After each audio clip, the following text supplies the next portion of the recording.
Hello and welcome to Teach English, Rachel. I'm Rachel, sou sua professora de inglês.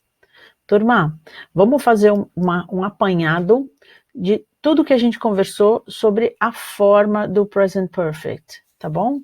Então, olha lá, o Present Perfect. E eu quero conversar sobre como fazer o Present Perfect, como conjugar. Eu quero falar sobre a forma dele. Ok? Então, o que de mais importante que eu falei com vocês? A primeira coisa, que para frases afirmativas, eu vou usar sujeito antes do verbo auxiliar. Qual é o verbo auxiliar, gente? O verbo auxiliar é o verbo to have. Lembra que o verbo to have é conjugado no presente, então vai ser have ou has. Ok? Depois disso, vem o verbo principal. O verbo, né? Estou chamando só de verbo aqui. Vou fazer verdinho. O verbo. Esse verbo aqui, gente, tem que ser no particípio passado. Past participle. Past participle, ok? Depois disso, o complemento da frase, o resto da frase, tá? Comentei com vocês que para frases negativas, eu vou colocar a palavrinha not junto do verbo auxiliar. Então, vai ser a mesma coisa. Então, vai ser o sujeito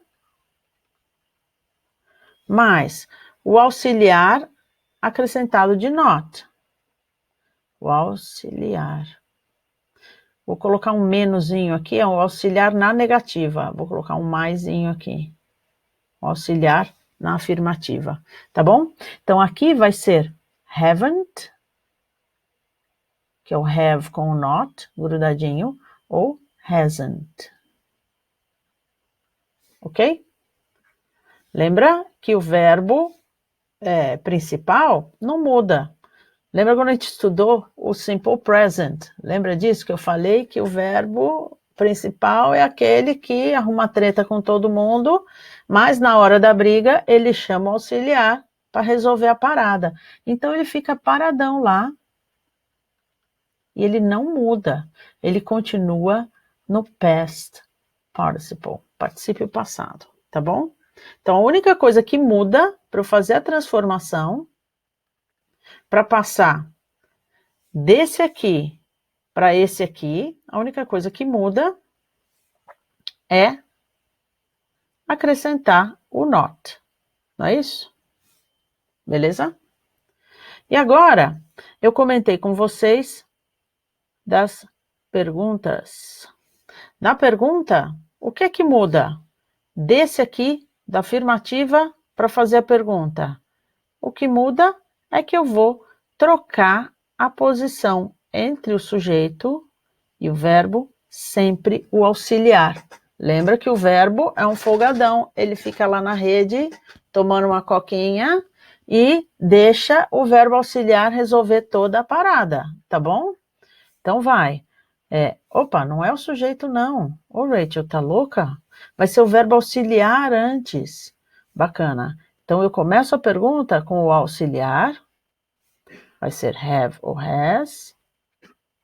Aí trocaram de lugar, aqui é o sujeito, não é isso? E aqui, o verbo folgadão. Tá bom que ele tá lá, ele tem que contar a história, né? Então, mas ele fica lá deitado na rede contando a história, né? Conta pra mim. E o resto também não muda. Tá bom? E o ponto de interrogação no final.